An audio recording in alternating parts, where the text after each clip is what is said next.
কিছুদিন ধরে Facebook scroll করতে করতে খালি দেখছিলাম যে স্ট্রিট ফুড, তারপরে হচ্ছে নানান রকমের খাবার, স্ট্রিট ফুড আইটেমের খাবার, মিরপুরের বিভিন্ন স্ট্রিট ফুডের খাবার। এইসব খাবার দেখে না আমারও ক্রেভিংস হচ্ছিল খাওয়ার জন্য, বাট সময়ের কারণে এত দূর তো যাওয়া পসিবল হচ্ছিল না। সেই কারণে আমাদের গাজীপুরেই এখন অনেক স্পেসে এরকম আপনার অনেক জায়গা জুড়ে স্ট্রিট ফুডের মতো সিস্টেম করেছে। তো আমি এর আগেও অনেকবার ওদের এখানে খেয়েছি, মোটামুটি অনেকই ভালো, মানে আমাদের এই গাজীপুরের স্থান হিসেবে এই খাবারগুলো অনেক ভালো, অনেক ফেভারিট এবং ফেমাস।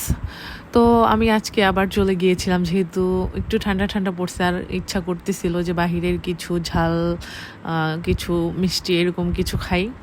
তো আমি চলে গিয়েছিলাম হচ্ছে আমাদের গাজীপুরেই অবস্থিত ফাউকালে স্বপ্নচূড়া রেস্টুরেন্ট বলা যায় আর কি। ওখানে অনেক রকমের স্টল বসে, মানে অনেক রকমের, প্রায় অলমোস্ট 12 থেকে 13টা ছোট ছোট স্টল হবে। তো এইখানে এর আগেও 2-3 স্পেস আছে, এই যে যেরকম এই একটা জায়গা।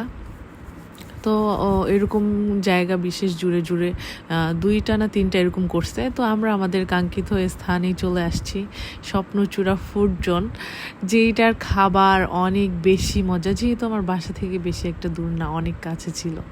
তো আমি চলে আসছি, আর বাহিরে এত পরিমাণে ঠান্ডা ছিল, মানে আমি ভাবছি যে এত পরিমাণ শীত পড়ে নাই, বাট না, বাইরে বের হওয়ার পরে বুঝছি পুরাপুরি শীত পড়ে গেছে। আমার লিটারেলি মানে শীতে কাঁপনি লাগতেছিল। তো আমরা এখানে ফার্স্টে চলে আসছি লাইভ পিৎজা খাওয়ার জন্য। ওইখানে হচ্ছে বারবিকিউ সিস্টেমে এই পিৎজাটা বানানো হয়।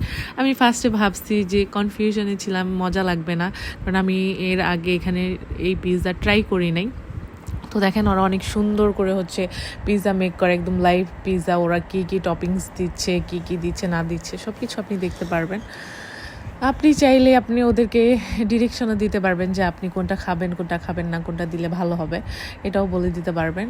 এখানে অনেক সুন্দর করে ওরা বানিয়ে দিচ্ছিল। তো আমরা বসে বসে ওয়েট করতেছিলাম আরও কিছু অর্ডার করার জন্য, মেনু দেখতেছিলাম।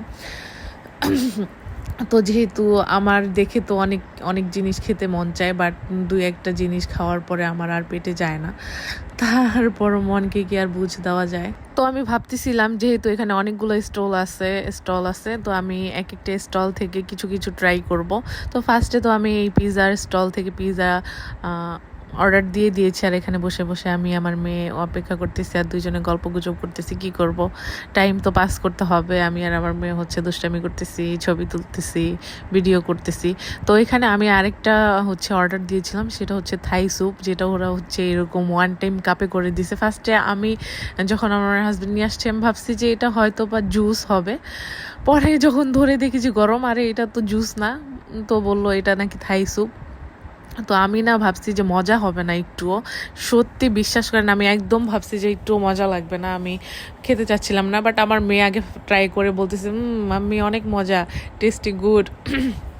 তোর কথা শুনে আমি যখন একটু মুখে দিছি, দেখলাম যে না, আসলেই অনেক বেশি টেস্টি ছিল, অনেক মজা লাগতেছিল থাই স্যুপটা, বাট অনেক গরম ছিল।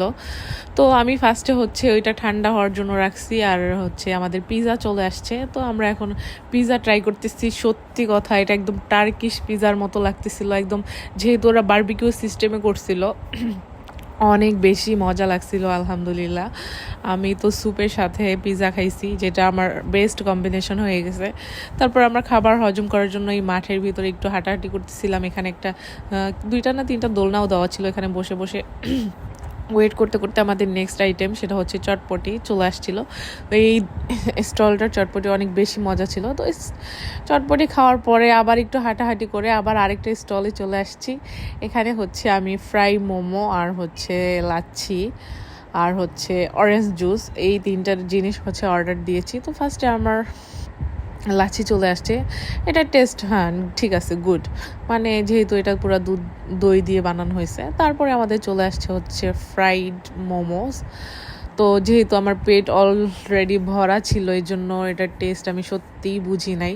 বাট আমার কাছে সত্যি যেটা মনে হয়েছে, মোমোর ভিতরে হচ্ছে কাঁচা কাঁচা পেঁয়াজ দেওয়া ছিল আর ডিম দিছিল, যেটা মানে এইটা একদম ব্যাড লাগছে, কারণ ডিমটা দেওয়া উচিত হয় না। ওরা চিকেন আর হচ্ছে পেঁয়াজটা একটু হালকা ভেজে দিলে টেস্টটা আরও বেশি লাগতো। যাই হোক, সব সময় যে সব খাবার মজা লাগবে এটা কোনো কথা না। আর অনেকের কাছে অনেকের কাছে ভালো লাগতে পারে, আমার কাছে ভালো লাগে নাই। আমার ওপিনিয়নটা আমি বলছি জাস্ট। তারপরে আবার বাসার জন্য রওনা দিয়ে দিছি, কারণ আজকে অনেক বেশি খাইছি। বাসায় এসে তো কতক্ষণ হাঁটাহাঁটি করছি, সব কাজ বাজ টুকটাক সারছি, তারপর দেখি যে না, আমার খাবারগুলো হজম হয়েছে। তো আজকে ভিডিওটা এই পর্যন্তই। সবাই বাইরে গেলে একটু কেয়ারফুলি যাবেন, কারণ অনেক বেশি ঠান্ডা বাইরে। ভালো থাকবেন। আসসালামু আলাইকুম।